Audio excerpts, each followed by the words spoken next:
One of the biggest struggles that a lot of business owners have in the home service industry is a decline in revenue at the end of the year. Now, if this is something that you're struggling with, you're going to want to keep watching because in this video, I've got Mike Andes with me, and we talk about the things that you can do to stop being broke in the fourth quarter. There are a number of things that we're going to talk about in this video that if you implement in your own business, you can end the cycle of worry, stress, and frustration as we move into the end of the year. And of course, if you have a business and you don't currently have software to help you manage your business, check out Quote IQ, where you can send estimates, invoices, collect payments, keep track of all your customers and the key data points that are going to help you make more revenue every single day. And with that being said, let's get into it. What are some of the things that the folks that are watching can offer their customers to increase that average ticket price, from, 70, 85, $90 per cut, whatever, and it all varies based on where you're at and who you're targeting.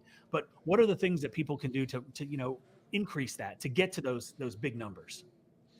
Yeah, like the biggest thing that most people would look at is upsells, right? Like, an upsell is how do I sell more of the same thing? The second thing you can do is cross sells, which is how can I sell adjacent services that are similar to what I'm selling to the same customer? The third thing that I think most home service business owners fail to address when it comes to increasing the LTV, lifetime value, or even ACV, the annual value of the customer, is really the off season. I genuinely believe the off season what keeps most home service business owners poor, and for many of them, many of us in the industry, there's 4, 5, 6 months where either revenue diminishes dramatically or completely evaporates. And if you would to take out, I call it Q4 collapse. Most home industries in their Q4 just leads drop off, jobs drop off, and then what happens is usually Q1 is just a big hole. You lose money, and then it takes usually deep into Q2 to actually start making a profit for the year. And so I call it Q4 collapse. If you can fix Q4 collapse, i.e., if you can fix the off season, the amount that you sell per customer will increase. How do you do that? You create season-specific offers for season-specific services to your existing customers. So, for example, with Augusta Lawn Care, we're going full steam into Christmas lights. We just finished the website, AugustaLights.com.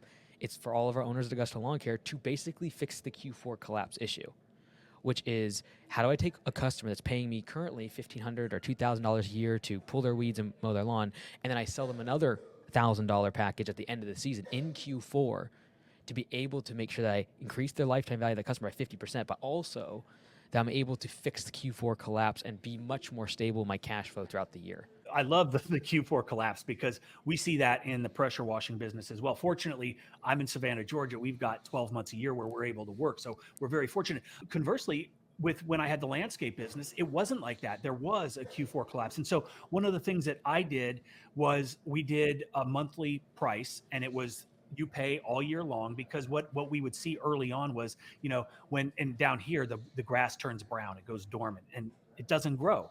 And so people are like, oh, I don't need you. Well, you still need leaves picked up, you still need this, you still need that.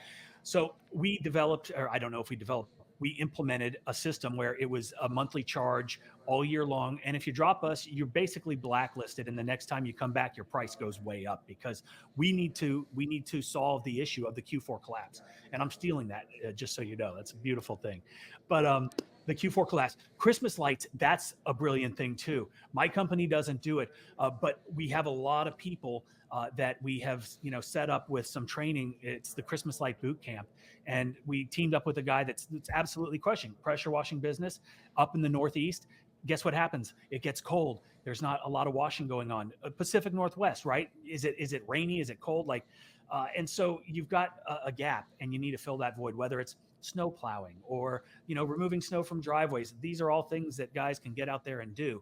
And Christmas lighting is something that is very, very profitable, and it's recurring, because once you cut those lights the first year, if you're doing everything right, you map it out, you store it. There's storage fee. I mean, I don't know if what your model looks like, but there could be storage fees. Then the next time, the lights are paid for, right? Maybe a little maintenance, but man, then your profits almost double every single year for that customer. And you absolutely nailed it with the upselling and the cross-selling additional services to your existing customers, because it's a lot easier and way more cost effective than going out and getting new customers, right? And if you've got a home service business already, You hopefully already got a list of customers who trust your work, they like you, so you can leverage this trust and sell them on Christmas lights, snow blowing, leaf removal, whatever service it is that you want to provide during the off season, slow season. And I hate even calling it that.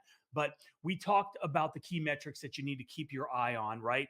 And your close ratio is one of those things, because your close rate for selling existing customers is like 60 to 70% compared to like 5 and 10% for new prospects. But the best thing is the repeat customers, those recurring accounts, they're more likely to spend money with us, right? 67% or something like that. I don't remember the exact statistic, but they will pay us more than new customers, right? And so we got to leverage that customer base, the established relationships that we have, to sell more to the people that we're already selling. Okay, so they say the best time to plant a tree was 50 years ago, and the second best time is right now. And that is true with pretty much everything in life and business. Okay, so today is the perfect time to start prepping for Christmas light installation season, educating yourself on the best practices of the marketing strategies so you can get a head start, right? So check out the Christmas Light Bootcamp to learn everything that you need to know. You also get access to the private lighting mastermind group. But remember, now is the time. The startup costs are minimal. Get some basic equipment like ladders, lights, clips, obviously the safety gear, some of the stuff you probably already got, and start promoting it now. Starting early and being well prepared are going to help you beat the fourth quarter collapse. And thanks again to Mike for sharing your knowledge with us, your expertise. Be sure to check out his channel. And if anyone is interested in starting a lawn care business, this is the guy to learn from. Thanks for watching and have a great day.